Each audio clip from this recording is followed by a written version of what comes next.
இந்த பாருங்கள், இந்த தண்ணி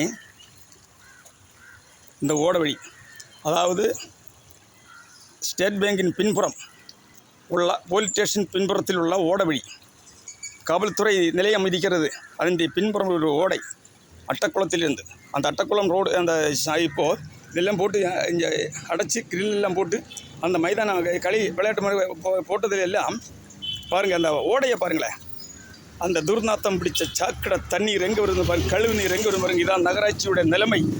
குளித்தர நகராட்சியுடைய கன்னியாகுமரி மாவட்டத்தினுடைய மிகப்பெரிய பட்டணமான மார்த்தாண்டம், அந்த குளித்தர நகராட்சிக்கு சம்மந்தப்பட்டதான நிலைமை பாருங்கள்.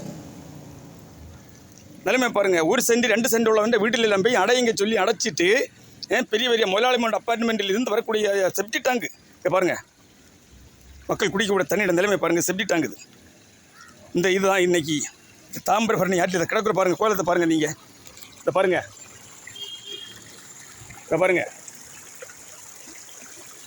இது மிகப்பெரிய பாருங்கள், இதில் அது கிடக்கக்கூடிய கோலத்தை பாருங்களேன்.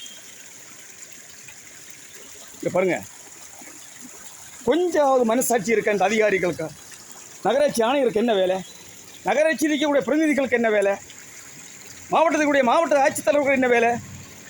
நான் கூப்பிட்டம் பல முறை நீங்கள் பார்வையிடங்களை சொல்லி அந்த இடத்துல வரவே மாட்டாங்க அதிகாரிகள், வெளியில் வரவே மாட்டோம். அந்த அலுவலகத்துக்கு உள்ளே உட்கார்ந்துட்டு செய்யக்கூடிய வேலைகள் மட்டும் செய்ய பாருங்கள். இது செப்டி டேங்க் பாருங்கள், இதை பாருங்கள், அந்த கிடக்கிறது அத்தனை செப்டி டேங்க் உள்ளது பாருங்கள். பார்த்தீங்களா, அதுக்குள்ளே கிடக்க பாருங்கள். இதை இப்போ திறந்து விட்டுருக்கு, தண்ணி எவ்வளோ ஸ்பீடாக வருதுன்னு பாருங்கள். இதை பாருங்கள், மனுஷன் 2க்கு போகக்கூடியதானா அந்த செப்டி டேங்கினுடைய திறந்து விட்டு இன்னைக்கு தாமிரபரணி தண்ணியோட நிலைமை பாருங்கள்.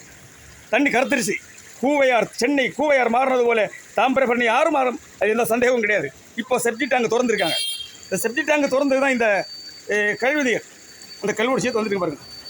இங்கே பாருங்கள், இதுதான் தமிழ்நாடு முன்னேற்ற கழகம் வன்மையாக கண்டிக்கிறது. நகராட்சி ஆணையரையும் நகராட்சிக்குடைய மக்கள் பிரதிநிதிகளையும் வன்மையாக கண்டிக்கிறது. சுத்தமான குடிநீர் என்று சொல்லி பேரை சொல்லி பாவப்பட்ட வேண்டிய எளிய விட்டு போய் அடைக்க சொல்லி பெரிய பெரிய முதலாளிமாரோட அப்பார்ட்மெண்ட்டுகளும் ஸ்தாபனங்களில் இருந்து வரக்கூடிய கழிவு நீர் அப்பார்ட்மெண்ட் வரக்கூடிய தயா செப்டி டேங்க் இது பாருங்கள். என்னத்தின் கோலங்களை பாருங்களேன். நீங்கள் மோகன்குமார் பொய் சொல்கிறது கிடையாது. தமிழகம் முழுவதும் சுற்றி பயந்து வந்து கொண்டிருக்கிறோம். மக்கள் நிலைமை இதுதான். இது மாண்புமிகு முதலமைச்சருக்கு மாவட்ட ஆட்சித்தலைவருக்கு அனுப்பி வைக்கிறேன். நீங்கள் தக்க நடவடிக்கை எடுக்க வேண்டும்.